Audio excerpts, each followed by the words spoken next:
देखो हम लोग लास्ट क्लास में कौन से क्वेश्चन में थे? थर्ड, ठीक है। क्वेश्चन नंबर थर्ड ना, क्वेश्चन नंबर थर्ड लिखेंगे CPP 1, क्वेश्चन नंबर थर्ड।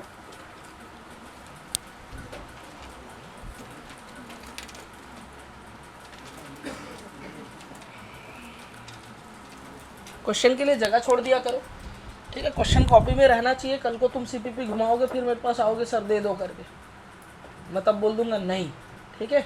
इधर ध्यान दो। Find out number of gram atoms in one atom. एक एटम में कितने ग्राम एटम है। अब यहाँ पर मेरे को एक फ्लैश पॉइंट की ज़रूरत है। किसकी ज़रूरत है? Flash point. लिखेंगे फ्लैश पॉइंट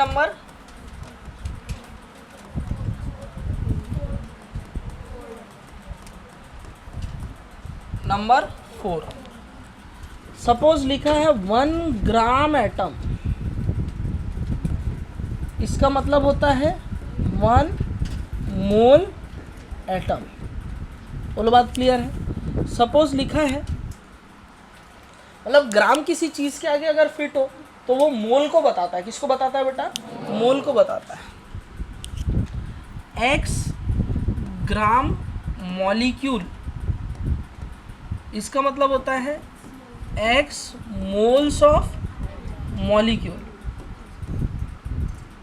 यानी नंबर ऑफ मोल्स यहाँ पर 1 है, नंबर ऑफ मोल्स यहाँ X है, ठीक है। सपोज दिया हुआ है कुछ ग्राम आयन, यानी कि कुछ मोल आयन, इसका मतलब ये हो रहा है। बोलो बात समझ में आ रहा है? नंबर ऑफ मोल्स का मतलब यहाँ पर क्या है बेटा? यहाँ पर होगा कुछ। बोलो बात समझ में आ रहा है? ग्राम एटम, ग्राम मॉलिक्यूल, ग्राम आयन, ये सब एक साथ दिखे, ये मोल को बताता है। किसको बताता है बेटा? मोल को बताता है। किसी भी चीज़ के आगे अगर ग्राम लिखा हुआ है, ग्राम एटम, ग्राम मॉलिक्यूल, ग्राम आयन, इसका मतलब होता है मोल। क्या होता है बेटा?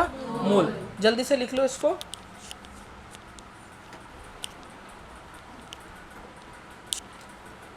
क्लियर है? अब इस क्वेश्चन में आ जाते हैं।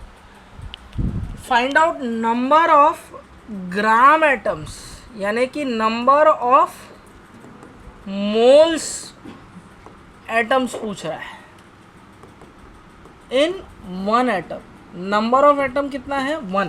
कैपिटल N की वैल्यू 1 है और स्मॉल n हमसे पूछ रहा है। इसका मतलब ये हुआ small n equals to n upon Na, equals to हो जाएगा 1 अपॉन Na, इक्वल्स टू हो जाएगा 1 अपॉन, है ना, 6.023 इंटू 10 टू द पावर 23। एक चीज़ ध्यान रखना, ऊपर 10 का इंटू कर दिया तो नीचे भी 10 का क्या करना पड़ेगा? डिवाइड करना पड़ेगा। ऊपर 10 कर दिया हो ना, 1 इंटू 10, तो नीचे भी 10 का इंटू करूँगा ना, तो 10 इंटू 10 टू द पावर 23, यानी कि 10 टू द पावर 24। मैथ्स बोलते हैं बेटा इसको। क्या बोलते हैं? मैथ्स, ठीक है। अब एक फ्लैश पॉइंट यहाँ और बता रहा हूँ, ध्यान रखना। फ्लैश पॉइंट नंबर 5, 10 अपॉन 6.023, इसकी वैल्यू होती है कितनी बेटा? 1.66। कितना होता है? 1.66। और 6.023 को ही डिजाइन मार के लिखा हो, 60.23 डिवाइडेड बाई 22.4, इसकी वैल्यू होती है 2.69। ये दो वैल्यू ध्यान रखना कैलकुलेशन फास्ट करने के लिए। है 6.023, 6.023 को 10 से डिवाइड करूंगा 1.6 आएगा, और 6.023 इंटू 10 डिवाइडेड बाई 22.4 यानी 60.23। अरे यार नीचे वाली वैल्यू छोटी है, ऊपर वाली वैल्यू थोड़ी बड़ी रखनी पड़ेगी ना। तो ये अगर मैं रखता हूँ तो मेरा आंसर आएगा 2.69। ये दो डाटा याद रखना, कैलकुलेशन फास्ट हो जाता है ना। ये बार बार दिखते हैं इसलिए बोल रहा हूँ, कोई बड़ी चीज़ नहीं है। तो इसको जब सॉल्व करोगे 10 अपॉन 6.023, इसकी वैल्यू होती है 1.66। 10 टू द पावर 24 ऊपर चला जाएगा तो 10 टू द पावर -24। नहीं आया समझ? छापो। क्या बोल रही है? अच्छा, हो गया यहाँ तक?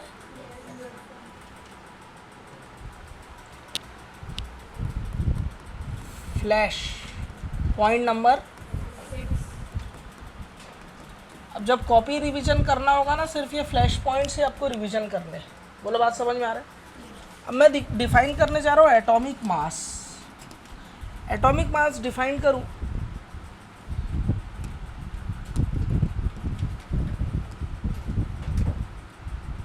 देखो सपोज ये जो एटम है, ठीक है, 1 एटम है, ये क्या है बेटा, 1 atom of carbon 12। Atomic mass किसको बोलते हैं? एक एटम है ये कार्बन 12 का। जैसे समझना, इसको एग्जांपल से समझते हैं, बात नहीं करो बेटा, इधर ध्यान दो। पुराने ज़माने में आप देखना दुकान में जाता, आजकल इलेक्ट्रॉनिक काटा आ गया, पहले ना ऐसे बाट रखे हुए रहते थे, हम लोग तो यही बोलते थे, ये 1 kg लिखा हुआ रहेगा ऐसे। बोलो क्लियर है? अब जैसे सपोज मेरे को वजन करना है, मेरे को वेट करना है, तो एक तरफ ये रखते थे, दूसरे तरफ मैं बैठा हूँ, मैं छोड़ो, मेरे को छोड़ो, सपोज बुनकर बैठा हुआ है,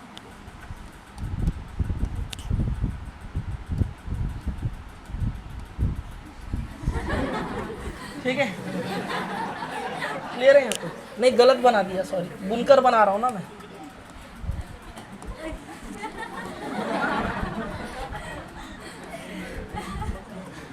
ये कौन है? बुनकर, बर्थडे बॉय हमारा, ठीक है। चलो अब वेट करना है इसको, तो बुनकर का वजन करने के लिए 1 kg, ये तो भारी है, ऐसे करके 1 kg के मुझे कितने बाट रखने पड़े? सपोज 64, तो इसका मतलब बुनकर का वेट कितना है? 64 kg। बोलो बात समझ में आ रहा है? अब जैसे मेरे को क्या करना है बेटा,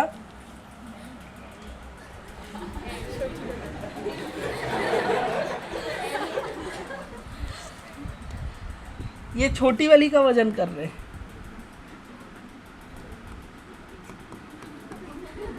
ठीक है, छोटी वाली अभी डांस मोड में है, ठीक है। अरे गलत बना दिए, ड्रेस, ठीक है, ये छोटी वाली है। अब मेरे को इसका वजन करना है, ठीक है, तो मैं इसका वजन करने के लिए क्या करूँगा बेटा,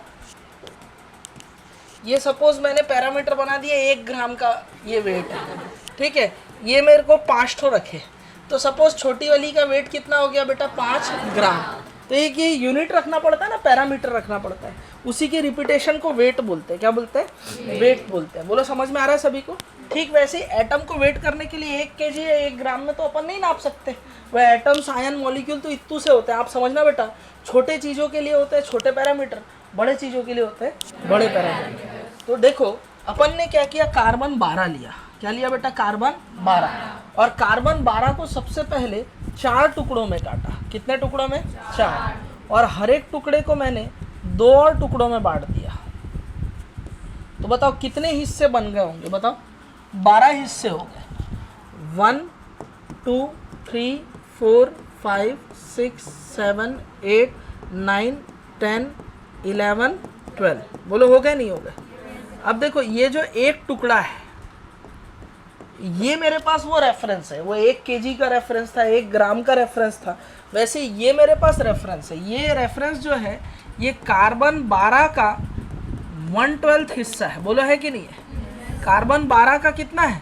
1/12 हिस्सा। इसी को 12 से 12 कट जाएगा तो मुझे मिलेगा बेटा क्या बेटा? 1 AMU। क्या बेटा? 1 AMU। AMU मतलब एटॉमिक मास यूनिट, या इसको बोलते हैं 1 U या 1 एवोग्राम भी बोलते हैं। क्या बोलते हैं बेटा? 1 एवोग्राम, या प्राचीन जमाने में इसको 1 डाल्टन भी बोलते थे। क्या बोलते थे? डाल्टन। U मतलब होता है यूनिफाइड मास। क्या बोलते हैं? यूनिफाइड मास। समझ में आ रही बात मैं क्या बोलना चाह रहा हूँ? ठीक है, एटॉमिक मास यूनिट भी बोलते हैं, एवोग्राम भी बोलते हैं, यूनिफाइड मास भी बोलते हैं। ध्यान दे बेटा इधर, ठीक है, और डाल्टन भी बोलते हैं। क्लियर है? ठीक है लड़कों, थोड़ा प्लीज़ फिजिकल केमिस्ट्री के टाइम पे पूरा ध्यान देना, ठीक है? मस्ती नहीं करना है ना, कमेंट पास नहीं करना। बोलो बात क्लियर है? सोना तो बिल्कुल भी नहीं, ना तो जानते हो फिर, हाँ ठीक है। तुम ये इधर ध्यान दो सब लोग। तो ये कार्बन 12 का मैंने 12 हिस्सा किया, तो मेरे को ये रेफरेंस मिला। अब सपोज मेरे को ऑक्सीजन का वेट मेजर करना है। किसका वेट मेजर करना है? ऑक्सीजन। ऑक्सीजन 18 का वेट मेजर करना है, या ऑक्सीजन 16 का मेरे को वेट मेजर करना है। तो ऑक्सीजन 16 का वेट कैसे होगा? 16 इंटू ये वाला स्लाइस पिज़्ज़ा का 16 टाइम्स हो गया। अरे इसी को 16 बार मिलाऊंगा तो ऑक्सीजन बन जाएगा। समझ रहे हो ना बात को? यानी कि 16 इंटू कार्बन 12 का 1/12 हिस्सा। बोलो समझ में आ रहा है? इसी को बोलते हैं 16, ये AMU है, तो इसी को ही हम लोग क्या बोलते हैं? AMU। तो ऑक्सीजन का जो वेट है 16 AMU है, वो कैसे पता चला? आया समझ में आया? ठीक है, जैसे सपोज मैं हीलियम ले रहा हूँ। हीलियम का एटॉमिक मास 4 है, तो 4 इंटू ये वाला टुकड़ा जो है ये ले लूँगा, मतलब ये वाले हिस्से को 4 ठोक मिला दूंगा तो हीलियम बन जाएगा। यानी कि ये हो गया 4 इंटू कार्बन 12 का 1/12 हिस्सा। बोलो बात समझ में आ रहा है? और कार्बन 12 के 1/12 को AMU बोलते हैं, तो हीलियम का वेट होगा 4 AMU। ये बात सबको समझ में आया? पक्का समझ में आया? जो बात मैं बताने जा रहा हूँ वो चीज़ क्लियर हुआ क्या? ठीक है, तो इस तरीके से एटॉमिक मास का कंसेप्ट आता है। इस तरीके से किसका कंसेप्ट आता है बेटा? Atomic mass. तो एटॉमिक मास की अगर मैं डेफिनेशन लिखना चाहूँ तो कैसे लिखूंगा जरा देखना।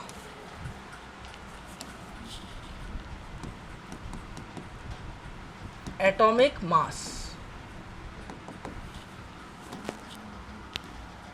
Atomic mass is a number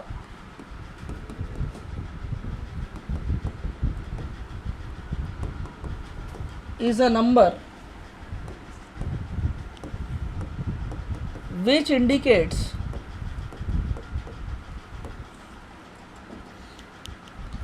that one atom of that element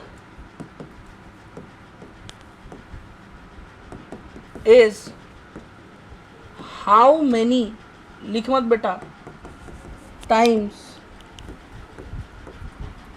heavier than mass of 1/12 part of carbon 12 atom. Carbon 12 atom के 1/12 पार्ट से कितना टाइम्स हेवियर है वो उस एलिमेंट का एटॉमिक मास होगा। क्या ये वाला फंडा समझ में आया? ठीक है, अभी देखो मैंने ये साइंटिस्ट लोगों ने कार्बन 12 को रेफरेंस लिया तो उसका 12 टुकड़ा किया। ऐसा जरूरी नहीं कि कार्बन से ही AMU निकलेगा। हम ऑक्सीजन 18 लेते तो कितने टुकड़े करते? 18 टुकड़ा करते तो भी मेरे को AMU मिल जाता। हम ऑक्सीजन 16 लेते तो 16 टुकड़ा करते। क्या है उसमें? ठीक है, हम अगर हीलियम लेते तो 4 टुकड़ा करते, हम अगर कार्बन 14 लेते तो 14 टुकड़ा करते। समझ रहे हो?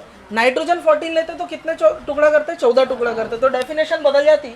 एटॉमिक, अगर नाइट्रोजन 14 लिया हूँ, atomic mass is a number which indicate that one atom of that element is how many times heavier then mass of 1/14 part of nitrogen 14 atom. क्या मैं जो बोल रहा हूँ बात समझ में आ रहा है? पक्की बात है? यहाँ तक समझ में आया?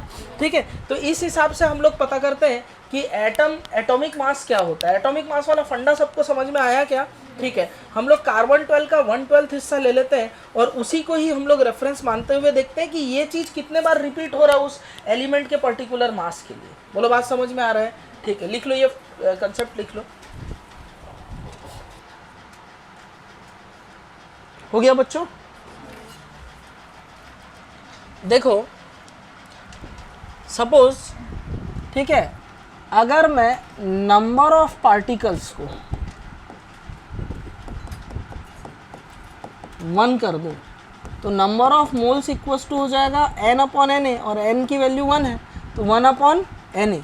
1/Na की यानी कि 1/6.023 इंटू 10⁻23 यानी 1.66, इसकी वैल्यू होगी 1.66 इंटू 10⁻24। इससे पहले क्वेश्चन मैंने सॉल्व कराया नहीं कराया? yes, ठीक।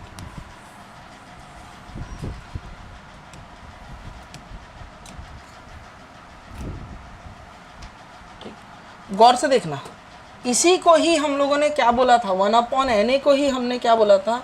AMU या यूनिफाइड मास या डाल्टन बोला था। क्या बोला था? डाल्टन या एवोग्राम बोला था। बोलो बात क्लियर है? अभी ना AMU ज़्यादा फेमस टर्म है, बाकी सबको ज़्यादा यूज़ नहीं करते। ठीक है, समझ में आ रहा है? तो 1/Na की वैल्यू ध्यान रखना 1.66 इंटू 10⁻24, ये हमारे बहुत काम आएगा। क्लियर है? अगला क्वेश्चन है question number 4। Calculate volume of a gas at NTP condition if wait of a gas is 11.2 gram and vapour density is 11.2। देखो क्वेश्चन देखो, NTP पे हमें क्या निकालना है बेटा? वॉल्यूम निकालना है। वॉल्यूम एट NTP ये निकालना है। अरे निकालना है ना? और क्या क्या दिया हुआ है? Weight of a gas, weight कितना दिया है 11.2 ग्राम, बोलो यही दिया है। वेपर डेंसिटी दी हुई है 11.2। अब वेपर डेंसिटी क्या है जरा देखना, vapour density equals to, vapour density actually में होता क्या है, equals to molecular mass of gas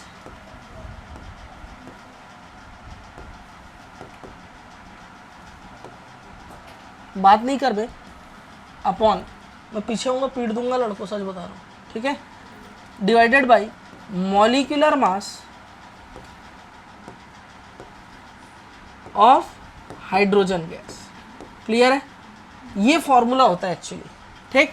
vapour density equals to molecular mass यानी कि mw अपॉन हाइड्रोजन का मॉलिक्यूलर मास कितना होता है 2, बोलो होता है। यहाँ से फॉर्मूला आया molecular weight equals to 2 into vapour density. ये फॉर्मूला सबको रटा हुआ होता है, लेकिन आया कहाँ से था वो मेरे ख्याल से आज पहली बार सबको पता चल रहा है कि मॉलिक्यूलर मास इक्वल्स टू होता है 2 इंटू वेपर डेंसिटी, ये सबको पता होता है। आया कहाँ से वो आज पता चला कि molecular mass of any gas divided by molecular mass of hydrogen gas is known as vapour density. ये एक रिलेटिव क्वांटिटी है, बोलो बात क्लियर है। अब देखो डेंसिटी, यहाँ ये इससे हमको ये फॉर्मूला मिल गई, ये याद रखना है।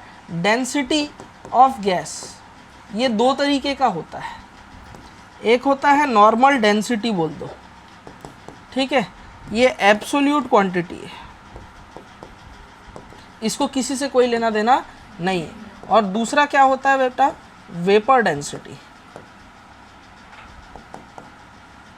ये रिलेटिव क्वांटिटी होता है, बोलो बात क्लियर है।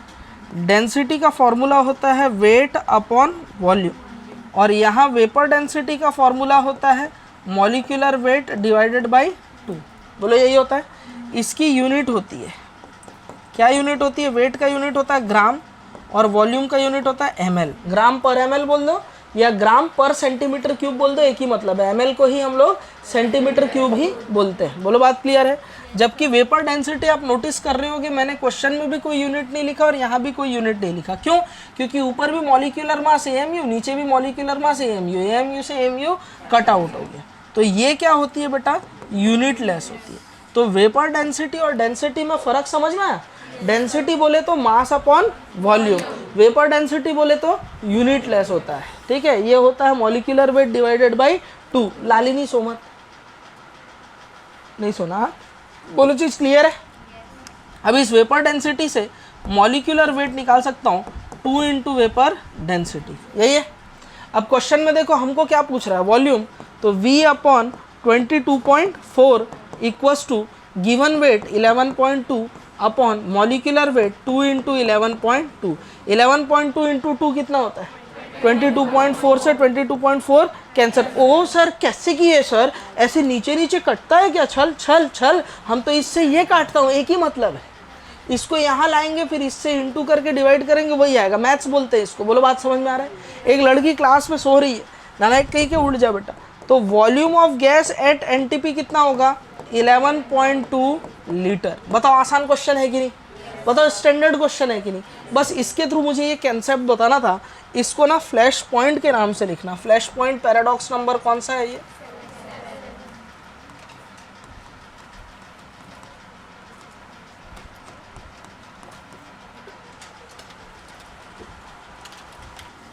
चलो हो गया यहाँ तक पक्का। राहुल आगे बढ़ सकता हूँ मैं, ठीक है। चलिए अगले क्वेश्चन की तरफ बढ़ते हैं। जब वेपर डेंसिटी वाली बात पता चल गई तो ये अगला क्वेश्चन है आपके सामने में, है ना। Vapour density of gas is 22, तो गैस विल बी, गैस होगी कौन सी, देखो 22 है वेपर डेंसिटी, मॉलिक्यूलर वेट कितना होगा 2 इंटू वेपर डेंसिटी यानी कितना होगा 44। 44 किसका होता है CO2, आंसर क्या जाएगा A।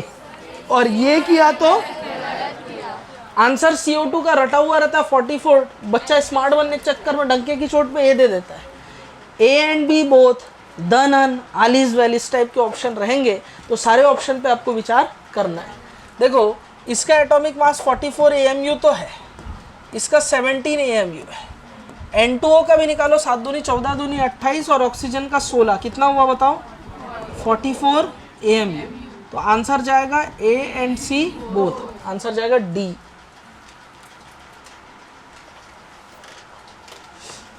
ये सब सीरियल नंबर आपको सीपीपी प्रिंट आउट में मिले हैं ना, उसमें भी दिया हुआ है। क्वेश्चन नहीं भी लिखना हो चल जाएगा, लेकिन लिख लो कॉपी में तो ज़्यादा अच्छा रहता है, कल को सीपीपी ना घूम जाए, जगह छोड़ देना।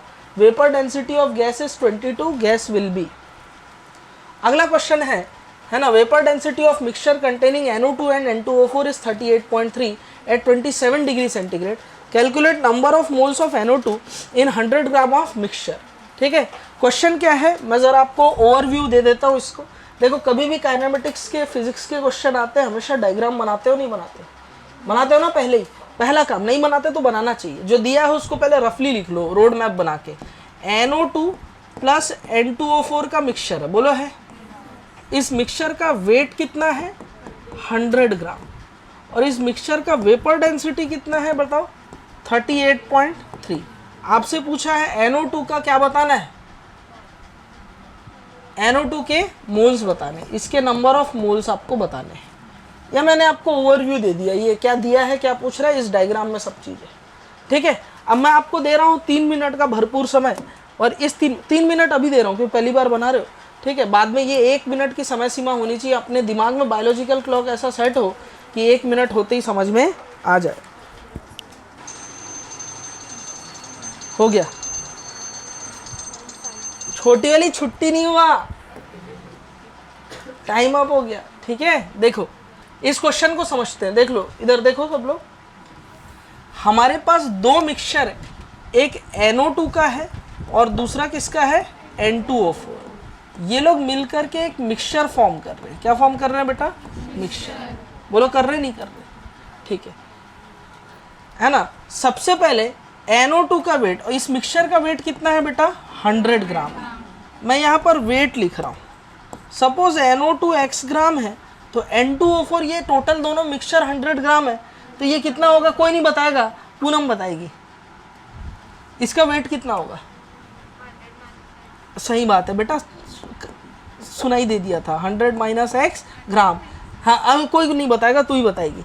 मॉलिक्यूलर वेट NO2 का कितना होता है? अरे यार, सांप की आवाज नहीं निकालना। हाँ, 46। कैसे? नाइट्रोजन का 14, ऑक्सीजन का 16 दूनी 32। हाँ एकदम सही, गुड। 46 AMU। N2O4 का कितना होगा? जस्ट डबल कर दो यार, ये उसका डाइमर है। 46 का डबल, 6 दूनी 12, 2 रुपये चिल्लर, अपना भाई किल्लर, 4 4 8 और 1 9, 92 AMU होगा।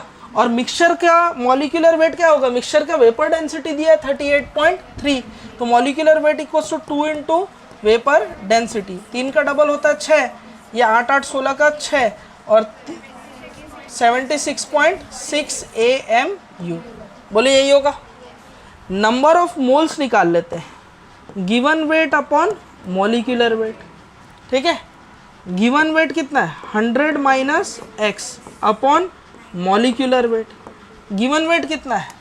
100 अपॉन मॉलिक्यूलर वेट 76.6। इसके मोल अगर दोनों को जोड़ता हूँ, क्या इसके मोल के बराबर होगा? अरे यार, अगर NO2 2 मोल हो, N2O4 4 मोल हो, तो उनका मिक्सचर में टोटल मोल कितने होंगे? 6। अगर ये 10 मोल, ये 20 मोल, तो मिक्सचर में टोटल मोल कितने होंगे? 30। 10 प्लस 20 30, समझ रहे हो ना? तो इसके मोल प्लस उसके मोल इक्वल्स टू सबके मोल। मुझे एक चीज़ बताओ, अब यहाँ पर एक अननोन x है और ये मुझे इक्वेशन मिल गया, क्या इस इक्वेशन को, में एक ही अननोन है x, क्या इस इक्वेशन को सॉल्व करके आप x की वैल्यू नहीं निकाल सकते? क्या निकाल सकते हो? तो जल्दी निकाल के बताओ। और कसम है सब लोग को, कोई अगर ये नोट करने बैठा तो आपको सिर्फ इक्वेशन लिखना है।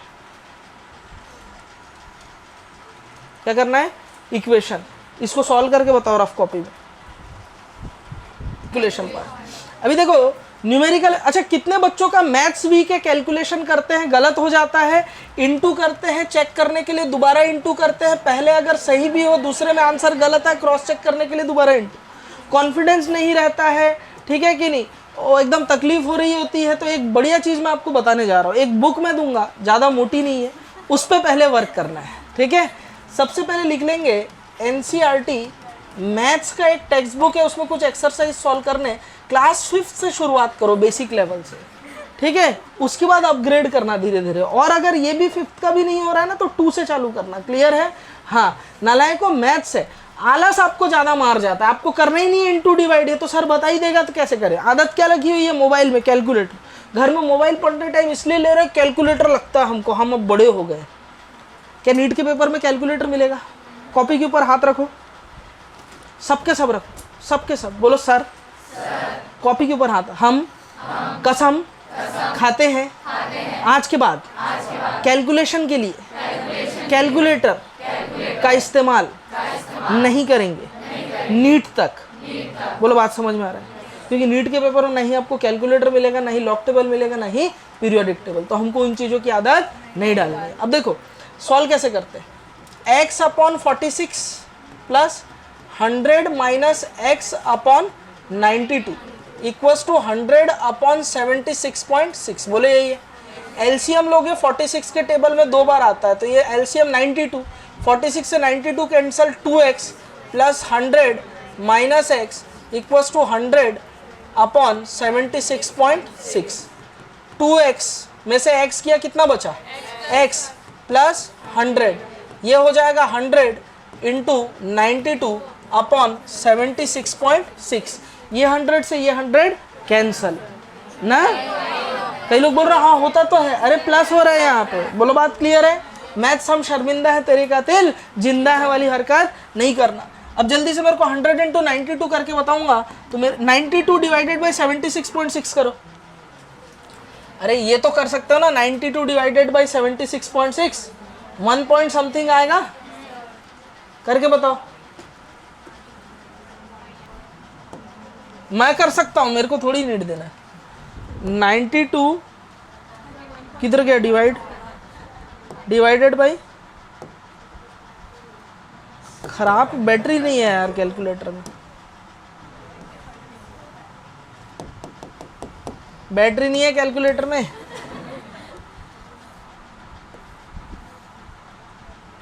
कितना आएगा बताओ? 1.2 इंटू 100। अरे यार कहाँ से? हाँ तो 1 to 0.1 यही होगा ना, लास्ट में 0.10 भी तो होगा। तो ये है x प्लस 100 इक्वल्स टू 120.10, तो x इक्वल्स टू हो जाएगा 120.10 माइनस 100। जब इसको सॉल्व करोगे तो ये आएगा 20.10। बोलो आएगा?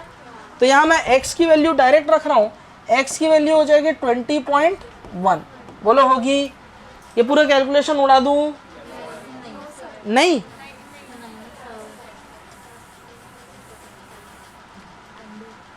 कर नहीं सकते हो क्या तुम? कुछ नहीं किया, इंटू और डिवाइड और प्लस और माइनस ही तो हुआ है। ठीक है, भरोसा रखो, खुद पे थोड़ा भरोसा करना सीखो। ये जब कैलकुलेशन है मिटा दिया कर रहे, नहीं यही तो है। ये सब चीज़ इतना करके दे दिया तुम तो चीटिंग भी नहीं कर पाओगे। ये दे दूंगा तुमसे बनेगा भी नहीं। उस दिन मैं क्लास में बोल के गया था कि अगर इसका ऑप्शन ई हुआ तो आपको सी में फिल करना, अगर हुआ तो। कुछ गधे लोग सवाल किए उसको, उसके बाद याद है? तो वही वाली बात है, 20.1 आ जाएगा। इसको कैलकुलेट कर लेना। अब गौर से देखो, इधर देखो सब लोग, इधर देखो, देवराम इधर देखो। अब NO2 के हमको क्या निकालने हैं? मोल्स निकालने हैं। अब वेट ऑफ NO2 कितना मिला मुझे? 20.10 ग्राम। तो वेट ऑफ N2O4 कितना होगा बताओ? 100 माइनस 20.10। तो इसकी वैल्यू 100 में से 20 गया तो 79.9 आएगा। बोलो आएगा नहीं आएगा? ये वेट मिल गया। तो number of moles of NO2 equals to given weight upon NO2 का मॉलिक्यूलर वेट कितना है? 46। Number of moles of N2O4 equals to given weight है 79.9 अपॉन मॉलिक्यूलर वेट कितना? 92। इसको सॉल्व कर लोगे तो नंबर ऑफ मोल्स आपको मिल जाएंगे। बताओ कोई बड़ी बात है क्या? क्वेश्चन बड़ा आसान है, वो तो डाटा ऐसा है कि कैलकुलेशन थोड़ा सा करना पड़ रहा है, और कोई बड़ा लेंदी कैलकुलेशन नहीं है। आप समय पड़ने पे कर सकते हो, आपको आलस मार रहा है इसलिए आपसे नहीं हो रहा। बोलो बात समझ में आ रहा है? ठीक है। अरे NO2 है और N2O4 का मिक्सचर है 100 ग्राम का, अगर ये x ग्राम होगा, ये 100 माइनस x ग्राम होगा, इसका वेपर डेंसिटी से मॉलिक्यूलर मास मिल गया। तो मॉलिक्यूलर मास मिल गया, तो number of moles upon molecular given weight upon molecular mass equals to होता है मोल, इसके मोल प्लस इसके मोल इक्वल्स टू सबके मोल। इस इक्वेशन को सॉल्व किया, x की वैल्यू मिली, x की वैल्यू जब मुझे मिल गई तो गिवन वेट इक्वल्स टू 20.10 और इसका 100 माइनस एक्स यानी 70.90 ग्राम में वेट हो गया। Number of mole equals to given weight upon molecular weight, number of moles equals to given weight upon molecular weight, और इसको कैलकुलेट करोगे और आंसर आपके पास क्या आ जाएगा, मोल में आंसर आ जाएगा कि इसके मोल कितने थे, मैंने इसके भी बता दिए। क्लियर है, समझ में आया सभी को, पक्का आया। स्टैंडर्ड क्वेश्चन है, आएगा तो एज इट इज उठ के आएगा। ठीक है, चलो लिख लो। बस यहाँ पर कंसेप्ट सिर्फ उतना ही है, वेपर डेंसिटी इक्वल्स टू क्या होता है बेटा, मॉलिक्यूलर वेट डिवाइडेड बाई 2। ठीक है पांडे जी, सो मत। अगला क्वेश्चन देखो क्या है, find out number of atoms in 52 AMU of helium gas. Number of atom निकालना है यानी कैपिटल N निकालना है। वेट इक्वल्स टू दिया है 52, बोला दिया है, तो N upon Na equals to given weight upon molecular weight. अब क्योंकि यहाँ पर एटॉमिक मास लिख रहा हूँ, हीलियम कैसी गैस है, एटॉमिक गैस है, तो यहाँ एटॉमिक मास ले रहा हूँ, तो ये जो N निकलेगा वो ये क्या निकलेगा, नंबर ऑफ एटम्स ही निकलेगा। क्या निकलेगा बेटा, नंबर ऑफ एटम्स। बोलो क्लियर है, तो N equals to W upon MW into Na हो जाएगा। बोलो होगा, W इक्वल्स टू कितना है 52, MW कितना है 4 इंटू Na यानी 6.023 इंटू 10 टू द पावर 23। बोलो क्लियर है, डाटा सेट होके आया है। 52 डिवाइडेड बाई 4 करो तुरंत 13 आएगा, 4 एकम 4 और 12 है 4 तिया 12, 6.023 into 10 to the power 23। Calculate करके देखो, 13 इंटू 6 6 3 18 का 8 6 78 into 10 to the power 23। Scientific notation में चेंज कर देता हूँ, टन टन टन टन टन तारा, ऊपर नीचे टन 10 कर दिया। बोलो बात क्लियर है, ये हो जाएगा लगभग 7.8 इंटू 10 टू द पावर 24। समझ में आया, इजी क्वेश्चन है। कैलकुलेशन जल्दी जल्दी करना है, साइंटिफिक नोटेशन मालूम है ना, पहले डिजिट के बाद डेसिमल आना चाहिए, पहला नंबर फिर डेसिमल। बोलो क्लियर है, अरे हूँ हाँ जल्दी करो। अब सिग्निफिकेंट नंबर क्या होता है ये सब थोड़ी बताते रहूँगा, क्लियर है, वो सब कैलकुलेशन के थ्रू ही अपन करेंगे। लिखा सभी ने ये, हाँ तो लिखोगे नहीं क्या, ये किया तो गलत किया। देखो यहाँ 52 AMU है, उससे पहले मैं आपको इस क्वेश्चन को सॉल्व करूं, बताने जा रहा हूं क्या बेटा, फ्लैश पॉइंट नंबर 8।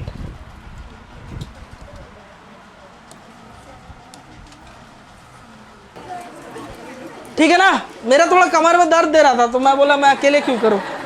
ठीक है, इधर देखो हो गया यहाँ तक, चलो फटाफट करते हैं, अभी देखो मजा आएगा। ठीक है, मस्त चीज सिखा के दे रहा हूँ, अच्छी बात बताऊंगा, अच्छी बात बोली तो ऐसे मार देना फिर बेंच। ठीक है, पूरा कंप्लीट होने के बाद। फिलहाल इधर देखो, अपने फ्लैश पॉइंट के सामने कोई बच सकता है क्या, हाँ ऑक्सीजन मॉलिक्यूल। कौन बेटा, ऑक्सीजन मॉलिक्यूल। ऑक्सीजन क्या है बेटा, ये O2 क्या है, मॉलिक्यूल है। O2 क्या है, मॉलिक्यूल है। तो O2 के मास ऑफ 1 मॉलिक्यूल लिख रहा हूं। सबसे पहले मैं क्या लिख रहा हूं बेटा, मास ऑफ 1 मॉलिक्यूल, फिर मैं लिख रहा हूं मास ऑफ 1 मोल मॉलिक्यूल।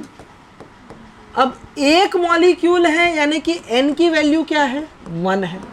एक मोल है यानी n की value 6.023 into 10 to the power 23, 6.023 into 10 to the power 23। इतने सारे मॉलिक्यूल है। बोलो बात समझ में आ रहा है, अरे हुआ करो। ठीक है, एक चीज मैंने आपको बताया, छोटे चीजों के लिए छोटे पैरामीटर, बड़े चीजों के लिए बड़े पैरामीटर। एक एग्जांपल, जैसे बुनकर को नापना था, वेट करना था, तो हमने केजी में नापा। ठीक है, छोटी वाली का वेट हमने ग्राम में लिया। वैसे ही रायपुर तक का डिस्टेंस है, क्या मैं लिख सकता हूँ, क्या मिलीमीटर में नाप सकता हूँ क्या, या सर नाप सकता हूँ, लेकिन मजा नहीं आएगा। क्यों, 45000000000000000000 मिलीमीटर, मजा आएगा क्या। अगर यही लिख देंगे तो ऊपर में भूपेश बघेल जी का फोटो कहाँ लगाएंगे। बोलो बात समझ में आ रहा है, मजा नहीं आएगा। इस पेन के लेंथ को मैं किलोमीटर में नाप सकता हूँ क्या, नाप सकता हूँ। 0.000000000000015 किलोमीटर, मजा आएगा क्या। ठीक है, मजा नहीं आएगा। मजे लेना है तो क्या करना पड़ेगा, छोटा पैरामीटर 15 सेंटीमीटर। बोलो बात क्लियर है, ठीक है। अब छोटी वाली का वेट है, उसको मैं कुंटल में नाप सकता हूँ क्या, 0.0000 धोते जाओ 0.0000 है ना, 5 क्विंटल। मजा आएगा क्या, नहीं आएगा। तो मजे लेने के लिए बड़ा पैरामीटर, उसका वेट में क्या 30 ग्राम। बोलो बात क्लियर है, ऐसे समझ रहे हो ना मैं क्या बोलना चाह रहा हूँ। तो बड़े चीजों के लिए बड़े पैरामीटर और छोटे चीजों के लिए छोटे पैरामीटर। बताओ एक मॉलिक्यूल बड़ा है कि छोटा है, इत्तू सा यार दिखाई नहीं देता है, तो इसका वेट के लिए छोटा पैरामीटर यूज करेंगे, ठीक है। ऑक्सीजन का मॉलिक्यूलर मास कितना होता है 32, छोटा पैरामीटर होगा AMU। अब 1 मोल यानी खूब सारे ऑक्सीजन हो गए, खूब सारे मतलब 6.023 इंटू 10⁻23 ठोक ऑक्सीजन हो गए। बोलो हुए नहीं हो। तो बड़ा पैरामीटर यूज करना है तो AMU हटाऊंगा, ग्राम फिट कर दूंगा। पुराना बल्ब निकाल के सिस का LED फिट कर देंगे, वही वाली बात है। AMU हटाऊंगा, ग्राम फिट कर दूंगा। बोलो बात क्लियर है। तो एक मोल मॉलिक्यूल का मास कितना होगा 32 ग्राम, एक मॉलिक्यूल का मास कितना होगा 32 AMU।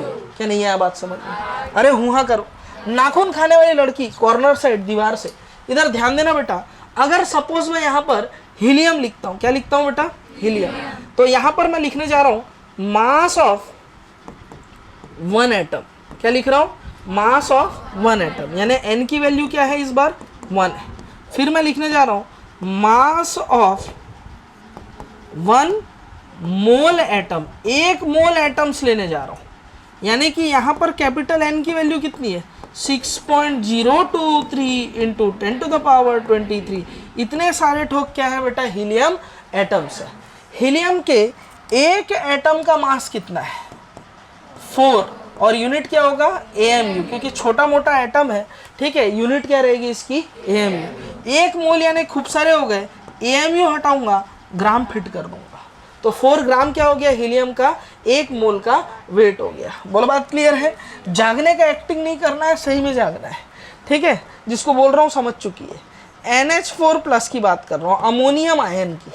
किसकी बात कर रहा हूँ, अमोनियम आयन की। मास ऑफ 1 आयन, एक आयन का मास। फिर हम लोग देखने जा रहे हैं mass of 1 mole ion, 1 mole ion का मास। मास ऑफ 1 आयन है तो n की वैल्यू 1 है, 1 मोल आयन है तो n की वैल्यू 6.023 इंटू 10⁻23। इतने सारे आयन्स हैं, बोलो है कि नहीं। एक आयन का मास निकालो, एक नाइट्रोजन का 14 और 4 हाइड्रोजन है, कितने हुए 18 AMU। अब अगर इसको मैं किस में देखूँ, 1 मोल का वेट करूँ तो AMU हटाऊंगा, ग्राम फिट कर दूंगा, ये हो जाएगा 18 ग्राम। बोलो बात समझ में आ रहा है क्या। अब गौर से देखना, ये एक मॉलिक्यूल का मास है, तो इसीलिए इसको बोलते हैं मॉलिक्यूलर मास। क्या बोलते हैं बेटा, मॉलिक्यूलर मास। ये 4 AMU है, एक एटम का मास है, इसलिए इसको बोलते हैं एटॉमिक मास। क्या बोलते हैं बेटा, एटॉमिक मास। ये एक आयन का मास है, इसलिए इसको बोलते हैं आयनिक मास। क्या बोलते हैं, आयनिक मास। अरे हुआ करो। अब बच्चों गौर से समझना, बात को देखना। अब एक मॉलिक्यूल का मास है, एटम का मास है, आयनिक मास है। 1 मोल का मास होता है यानी 6.023 इंटू 10⁻23, यानी कि Na का मास इतना है, इतने का इतना है, तो 1 का कितना होगा, 1 का कितना होगा डिवाइडेड बाई Na। अरे यार 6.023 इंटू 10⁻23 ठोक मॉलिक्यूल का मास 32 ग्राम है, तो एक मॉलिक्यूल का कितना होगा 32 डिवाइडेड बाई 6.023 इंटू 10⁻23, यानी कि 32 डिवाइडेड बाई Na कर दूंगा, यानी 6.023 इंटू 10⁻23 कर दूंगा, तो ये जो AMU है वो ग्राम में चेंज हो जाएगा। ये एक मॉलिक्यूल का मास है। या फिर 32 इंटू 1.66 इंटू 10⁻24 का इंटू कर दूंगा। बोलो बात समझ में आ रहा है। ये मिली मुझे काम की चीज़। 4 AMU को ग्राम में चेंज करना है तो Na से डिवाइड कर दूंगा तो ये ग्राम में बदल जाएगा, या फिर 1.66 इंटू 10⁻24 का इंटू कर दूंगा तो ये AMU ग्राम में बदल जाएगा। अरे डेंसिटी का फॉर्मूला पढ़े क्या सॉलिड की पैकिंग में। डेंसिटी का फॉर्मूला क्या है आप बताओ, Z into molecular mass divided by N into A cube, Na into A cube. ये नीचे Na क्यों आया, क्योंकि मॉलिक्यूलर मास की यूनिट क्या होती है, AMU। इसको ग्राम में लिखेंगे, डेंसिटी का फॉर्मूला था ग्राम अपॉन वॉल्यूम, तो ग्राम में चेंज करने के लिए Na से डिवाइड किया, इसलिए तो फॉर्मूले में नीचे में Na आया। अभी अभी पढ़े सॉलिड स्टेट में, पढ़े नहीं पढ़े? जो लोग क्लास आ रहे हैं नालायक को उनको होश है, बाकी जो आ नहीं रहे उनको कोई होश नहीं है। बोलो क्लियर है क्या, समझ में आ रहा है ना? तो नीचे Na से डिवाइड क्यों किया गया है? Na से डिवाइड करने से AMU किस में बदल जाता है, ग्राम में बदल जाता है। 18 AMU है, AMU को अगर Na से डिवाइड कर दूंगा ये किस में बदल जाएगा, ग्राम में। या फिर क्या करूंगा 1.66 इंटू 10⁻⁻24 का इंटू कर दूंगा, तो AMU जो है वो किस में बदल जाएगा, ग्राम में बदल जाएगा। आप देख रहे होंगे इधर पे जो दिख रहा है वो मॉलिक्यूलर मास था, ये जो आपको दिख रहा है, ये जो आपको दिख रहा है ये क्या है, एक्चुअल मास है। इधर जो दिख रहा था वो एटॉमिक मास था, यहाँ जो दिख रहा है वो क्या है बेटा, एक्चुअल मास है। इधर जो दिख रहा था वो आयनिक मास था, यहाँ जो आपको दिख रहा है वो क्या है बेटा, एक्चुअल मास है। यहाँ आपको चीज़ें और अच्छे से क्लियर हो रही होंगी कि AMU की यूनिट कब लगाया जाता है, ग्राम में कब लिखा जाता है, और AMU को ग्राम में कब बदला जाता है। एक एटम का मास AMU लगाऊंगा, एक मोल एटम का मास AMU हटाऊंगा, ग्राम लगाऊंगा।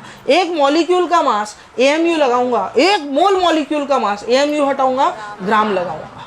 एक आयन का मास, आयनिक मास है, AMU लगाऊंगा। एक मोल आयन का मास लिखना होगा तो AMU हटाऊंगा, ग्राम फिट कर दूंगा। अच्छा, AMU को ग्राम में चेंज करना है तो Na से डिवाइड करना पड़ेगा ना मेरे भाई, हाँ मेरे भाई, और 1.66 इंटू 10⁻⁻24 का इंटू भी करना पड़ेगा। बोलो बात समझ में आ रहा है क्या? अरे क्लियर है यहाँ तक, ये चीज समझ में आया? अब इसके बाद कोई क्वेश्चन बच सकता है क्या? नहीं बच सकता। देखो यहाँ पर वेट कितना दिया है, 52 AMU दिया है। अपने को फॉर्मूला ग्राम में लगाना पड़ेगा ना, बोलो लगाना पड़ेगा ना। तो AMU को ग्राम में बदलूंगा तो 52/Na ग्राम, बोलो ये ग्राम में बदल गया, ठीक है। चलो अब हमें N/Na equals to given wait कितना है, 52/Na upon atomic weight. Atomic weight helium का कितना होता है, 4। अरे हुआ करो, तो N/Na equals to 52/4 into Na।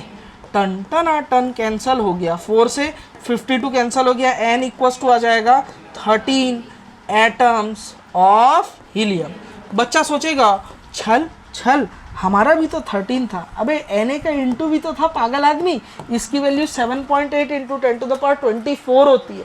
बिल्कुल गलत है, सही क्या है, 13 एटम्स ऑफ हीलियम। यानी 52 AMU अगर मैं हीलियम लेता हूँ तो उसमें 13 एटम्स होंगे किसके, हीलियम के। और 52 ग्राम हीलियम अगर लेता हूँ तो वहाँ पर कितना होगा, 13 इंटू एवोगैड्रो नंबर होंगे एटम्स किसके, हीलियम के। क्या मैं जो बोला वो बात समझ में आया क्या? अरे हुआ करो, ये पूरा फंडा क्लियर हुआ है। छोटा सा क्वेश्चन देखो, लेकिन फ्लैश पॉइंट में मैंने कितनी बातें बताई। क्या ये अंडरस्टैंडिंग आया?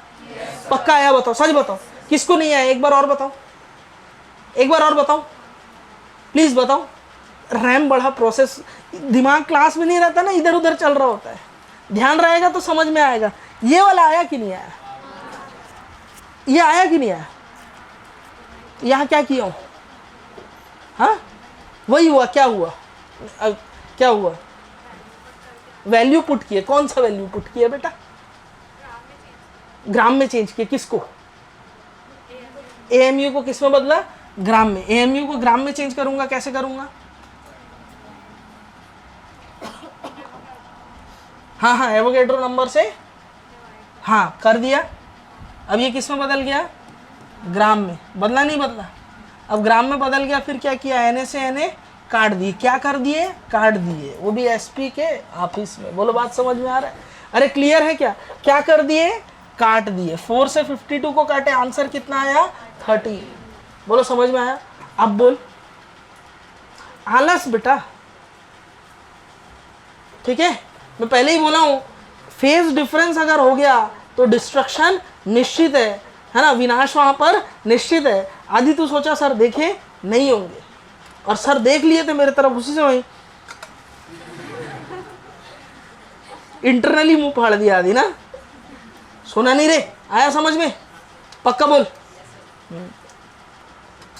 चलो पहले ये लिखो, फिर फ्लैश पॉइंट लिखना। हो गया यहां तक? नालायक फालतू बात करना बोलो तुरंत आगे। चलो इसको लिखो जल्दी। अच्छा एक और क्वेश्चन करवा दूं क्या प्लीज? आज एक्स्ट्रा क्लास ले लूं क्या 1 बजे से? मूल कंसेप्ट खत्म कर देते हैं आज। चलो लिखो। चलो अगले क्वेश्चन की तरफ बढ़ते हैं। Find out number of molecules in 1 centimetre cube of a gas. ये क्वेश्चन दिया हुआ है, ठीक है। सबसे पहले वॉल्यूम कितना दिया है 1 सेंटीमीटर क्यूब, यानी कि 1 ml एट STP। STP दिया है तो मैं फॉर्मूला लगा सकता हूँ, क्या लगा सकता हूँ, ठीक है। Number of molecule N upon Na equals to V litre में अपॉन 22.7 बोलो लिख सकता हूँ, ठीक है। N लगभग कैलकुलेशन के लिए 22.4 भी ले सकते हो, कोई ज़्यादा फर्क नहीं पड़ेगा, क्लियर है। अगर वो स्पेसिफाई कर दे अपन 22.4 से भी कर लेंगे, कोई दिक्कत नहीं है। N equals to Na into V upon 22.7 बोलो यही है। Na की वैल्यू कितनी होगी 6.023 इंटू 10⁻23। अच्छा वॉल्यूम किस में लेते हैं, लीटर में लेते हैं। यहाँ वॉल्यूम किस में दिया है ml में, तो ml को मिलीलीटर को लीटर में चेंज करेंगे तो 1 मिली इक्वल्स टू 10⁻³ ठीक है। मिली मतलब होता है 10⁻³ मिली मतलब 10⁻³ ठीक है। मिलीलीटर इक्वल्स टू होता है 10⁻³ लीटर। मिलीमीटर इक्वल्स टू होता है 10⁻³ मीटर। समझ में आ रहा है? अरे यार क्लियर हो रहा है ना। तो मिली मतलब होता है 10⁻³ क्लियर, ठीक। तो यहाँ पर 6.023 इंटू 10⁻³ और वॉल्यूम है 10⁻³ अपॉन 22.7। ऊपर नीचे 10 और 10 का इंटू और डिवाइड कर दूँ, किसी को कोई दिक्कत परेशानी तकलीफ? No sir. क्यों ऐसा किया हूँ देख लेना। 10 का इंटू हो जाएगा 60.23 अपॉन 22.7 इंटू 10⁻23 -3 और ये नीचे 10 था, ये 10 ऊपर जा कर के -1 हो जाएगा। बोलो होगा नहीं होगा? अरे यार होगा ना। तो 23 में से 3 गया तो 20, 20 में से 1 गया तो 19, तो ये हो जाएगा 10⁻19। होगा नहीं होगा? और 60.23 अपॉन 22.4 अभी मैंने थोड़ी देर पहले बताया कितना होता है 2.69। फ्लैश पॉइंट में बता रखा है, ये याद रखना, इंटू 10⁻19। 2.69 इंटू 10⁻19। बोलो सबको समझ में आया? इसका मतलब है ना एट NTP और STP 1 ml गैस है ना having 2.69 into 10⁻19 particles of gas, ठीक है। अगर मैं 1 ml कोई गैस को NTP STP पे ले जाता हूं तो वहां पर कितने पार्टिकल्स उस गैस के प्रेजेंट होंगे 2.69 इंटू 10⁻19। और ये जो नंबर है एक स्पेशल नंबर है। इस नंबर को क्या बोलते हैं? मेरे पुराने स्टूडेंट को छोड़ करके किसी को मालूम है क्या? तुम लोग चुप रहना, राहुल या किसी को भी। इसको बोलते हैं लाशमिट नंबर। क्या बोलते हैं? लाशमिट नंबर, ठीक है। स्पेशल नंबर है 1 ml गैस है ना एट STP और NTP having 2.69 into 10⁻19 particles of gases. और ये नंबर जो है स्पेशल नंबर है, हमेशा फिक्स होता है, जिसको हम लोग बोलते हैं क्या बेटा? लाशमिट नंबर। बोलो समझ में आया? पक्की बात है। स्टैंडर्ड क्वेश्चन है, ऐसे ही क्वेश्चन एज इट इज़ उठ के आते हैं, कैलकुलेट करने की कई बार ज़रूरत भी नहीं पड़ती। मैंने आपको एक जुगाड़ बताया 6.023 इंटू 10⁻23 यही होता है, ठीक है। 60.23 डिवाइडेड बाई 22.4 नंबर क्या आएगा? 2.69, ठीक है। 10 अपॉन 6.023 नंबर क्या आएगा? 1.66। फटाफट करना है, ये याद रखे रहना, ध्यान रखना है, अपने आप हाथ चलेगा। बताओ इसमें कोई दिक्कत परेशानी तकलीफ? अब मेरे को एक चीज़ बताओ आप सच सच, ये तो है न्यूमेरिकल वाली बात, सुनना। अभी तक जितना पढ़ाया सारे बच्चों को लगता है फिजिकल टफ, न्यूमेरिकल नहीं बनता, न्यूमेरिकल नहीं करना है। क्या एक उम्मीद थोड़ा सा लग रहा है कि हाँ मेरे से हो पाएगा? अभी तक जितना करा ये मान के चलना मोल कंसेप्ट का जितना हाई लेवल का क्वेश्चन हो सकता था इस पर्टिकुलर टॉपिक का, वो अब तक अपन ने लपेट लिया है। बोलो बात क्लियर है? आप खुद समझ रहे होगे, चाहे एटॉमिक मास की भी बात क्यों ना हो, फ्लैश पॉइंट में मैंने वो चीज़ कंसिडर कर लिया। अब जब कॉपी रिवीजन करना है, क्या क्वेश्चन रट्टा मारना है अपने को? नहीं, क्वेश्चन आपके पास सीपीपी के फॉर्म में है, उसको सॉल्व करके देखना है, सॉल्यूशन नहीं आया तो कॉपी में देखना है, ठीक है। और कॉपी जब रिवीजन करना है तो सिर्फ और सिर्फ क्या पढ़ना पड़ेगा आपको? Flash point. बोलो समझ में आया क्या? ये स्ट्रेटेजी है, आर्टिकल वाइज तोड़ दिया हूँ, आराम से सब बनेगा। आज घर जाके प्रॉमिस करो, मॉड्यूल का जो क्वेश्चन नंबर एक्सरसाइज फर्स्ट के मैंने जो क्वेश्चन दिए हैं वो सब बनाओगे, पक्का प्रॉमिस करो। तब कल के क्लास में मज़ा आएगा, कल के क्लास में भयंकर मज़ा आएगा। आज थोड़ा सा तकलीफ दे देना, कल के क्लास में तब जाके भयंकर मज़ा आने वाला है। क्या ये क्वेश्चन सबको समझ में आया? अच्छे से आ गया? पक्का आ गया? खुश रहो, मस्त रहो, देखते रहो केमिस्ट्री की class. Thank you very much. जुगाड़ ऐसे ट्रिक्स कोई नहीं देगा तुमको, सिंपल टिप्स, PCM भी everything now easily on your finger tips, जो भी चाहिए ले लेना।